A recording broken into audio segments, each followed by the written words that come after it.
Таңдау қалай жасалынады? Қалай байлықты таңдаймыз, бақытқа толы нәтижелі өмірді таңдаймыз? Таңдау деп біз қазір тақырыпты ашамыз. Негізгі ұғынуымыз керек мынандай дүние бар да. Негізгі былай айтайыншы, сіз көріп жатқан бұл сабақ бар ғой. Сіз көріп жатқан сабақ. Ертеңгі күні сіз бұны сеніммен ары қарай халыққа ұсынатын, сататын сабақ. Және осы негізгі фундаменталды таңдау сабағының 4 негізі бар. 4 негізден тұрады. Сіз осы 4 негізді түсініп алсаңыз, не себепті біреудің нәтижесі плюста, ал басқаның нәтижесі минуста. Бағана айтқанымыз, неге бай, неге кедей деген секілді. Керемет өмір сөздері бар ғой. Алмас деген ақын ағамыздың адамға бірдей уақыт беріледі. Барлығына 24 сағат. 24 сағат кедейде, 24 сағат байда да. Бірақ неге анау бай, ал сен кедейсің деп сұрайды. Яғни теңдей берілген ғой. Басқада 48 сағат, сізде 36, сізден кейінгіде 24, қалғанда 56 ма? Жоқ, бәрінде бірдей 24 сағат. Бірақ неге анау бай, ал сен кедейсің? Неге ол білімді, ал сен білімсізсің? Қызық сұрақ қояды. Расымен де, осы сұрақтың жауабы таңдауда деп айтып отырмыз да. Қалай таңдаймыз? Ұзаққа созбай. Негізгі 4 нәрсе, осыны ұққан кезде біз дұрыс таңдау жасаймыз. Қараңыздар. Ең бірінші нәрсе бар, сенім деген. Сенім. Міне адам таңдауы осы сенімнің деңгейінде жүреді. Қазір тақырыпты ашамыз, асықпасаңыз. Сенім деген нәрсені сақтап алыңыз. Не нәрсеге сіз сенесіз? Одан кейін екінші дүние бар. Адам не нәрсеге сенеді, соған сай назарын бағыттайды. Соған сай назарын бағыттайды. Қазір бұл тақырыпты да ашамыз. Яғни айтамыз ғой, фокус, сфокусируйся деп айтып жатады. Яғни назарыңды мынаған салшы дейді. Назарыңды бөлетін күллі нәрсені итеріп тастада, мына жаққа назарыңды сал. Яғни орысша айтсақ, сфокусируйся. Я болмаса бұл былай сөзім айтылады. Концентрация дейді, сконцентрируйся дейді. Күллі ойыңды, эмоцияңды, назарыңды, жаныңды мына жаққа салшы, бұршы дейді. Осы нәрсені концентрация, фокус дейміз. Енді қазақшаға айтатын болсақ, назарды салу. Адам сенеді белгілі бір нәрсеге, сеніміне қарай ол назарын сол жаққа бағыттайды. Назар қай жаққа бағытталса, соған сай ода әрекет я әрекетсіздік болады. Әрекет я әрекетсіздік. Қазір бұл тақырыпты да ашамыз.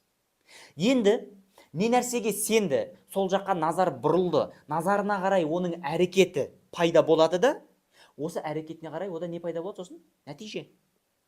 Нәтиже. Яғни сенім, назары адамның концентрациясы, әрекеті, нәтижесі. Енді қараңыз, өте бір қызық дүние. Мысал келтірейін сізге. Адам мына сенім деңгейінде аварияға ұшырайды.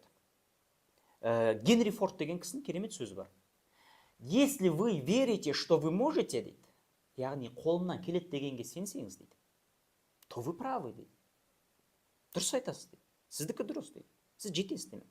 Но если вы верите, что вы не можете, дейді, бірақ сіз қолымнан келмейді деп сенсеңіз, дейді, вы также правы, дейді. Ол да рас, дейді. Яғни жетемін десең рас, жетпеймін десең ол да рас. Яғни өзің таңдап тұрсың ғой. Яғни адам баласы таңдауды, бақытты, байлықты, бақуатты өмірді, нәтижені қай жерде қалай таңдайды десе, сенім деңгейінде таңдайды екен. Сенім деңгейінде. Мысалы, қараңыз. Егер де мен сенсем, мен пәленше миллион таба аламын дегенге, менде кәміл сенім болса. Кәміл сенім дегеніміз бұл қандай білесіз бе? Мысалы, мына жақта жарықтар түсіп тұр, елестетіңіз, осы жарықта бір кішігірім бір тозаң түсіп келе жатса, кішкентай ғана. Міне, сенім дегеніміз тіпті осындай тозаңдай кішкентай күмән мен уайымды түсірмеу. 100% сену.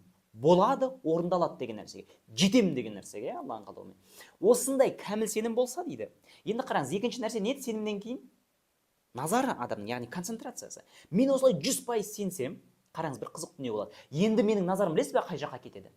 Менің назарым енді мынандай нәрсеге бұрылады. Мен білем, пәленше миллион табам, сенем, кәміл сенім бар, күмән жоқ. Енді мен назарым, менде қандай ресурстар бар? Яғни қандай білім, қабілет, қаражат, мүмкіндік, таныс, қандай ресурс маған тағы да керек сол нәрсеге жету үшін. Мен кімді білем? Ана кісіге шығалам, ана кісіге шығалам. Бұлай жасай алам, ана білімді бұлай оқып ала алам. мына жақта үйреніп аламын. Яғни менің назарым менде бар ресурстарға және маған қажетті ресурстарға оның алу жолдарына қарай бағытталады да. Енді менің назарым осыған бағытталғаннан кейін үшінші негіз не еді? Әрекет. Сәйкесінше мен бар нәрсені қолданып, жоқ нәрсені іздеп соған қол жеткізіп, білмей тұрған нәрсемді білуге әрекет жасап, қолымнан келмейтін нәрсені үйреніп, яғни қабілетті игеріп, сөйтіп әрекет жасаймын. Менің әрекетім басталады сол жерде. Ал енді сол әрекеттеріме сай сосын мен нәтиже аламын. Нәтиже алған кезде менің бағанағы ең бірінші негізім бар еді ғой. Бірінші негіз қандай еді? Сенім еді ғой. Сендім, сенгендіктен қолымнан не келеді және не нәрсе жасай аламын дегенге концентрациямды бұрдым. Соған сай әрекет жасап нәтиже алған кезде менің мына сенімім қайттан күшейеді да. Білдім ғой мен жететінді дейді. Сенім апгрейд болады да, көтеріледі. Ары қарай жақсы деңгейге көтеріледі. Сенімім одан сайын ұлғая түседі. Мен білдім ғой. А енді мен сенімім ұлғайған кезде келесіде мен назарым, яғни концентрациям одан сайын ары қарай дами түседі да.